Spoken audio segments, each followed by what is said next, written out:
যে কোনো একটি কাজকে ভালো একটি কাজকে বেছে নিয়ে সেই কাজের ধরন অনুযায়ী নিয়ম মেনে প্রশিক্ষণ নিয়ে যদি কাজটি করা যায় এবং ধৈর্যের সহিত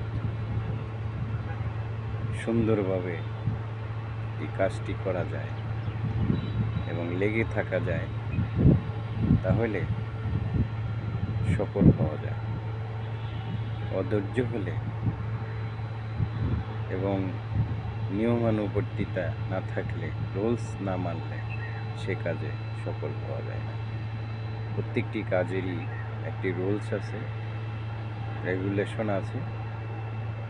সেই রেগুলেশন এবং রুলসকে মেনে চলতে হবে এবং লেগে থাকতে হবে, তাহলেই সফলতা আসবে ইনশাআল্লাহ। ভিডিওটি ভালো লাগলে লাইক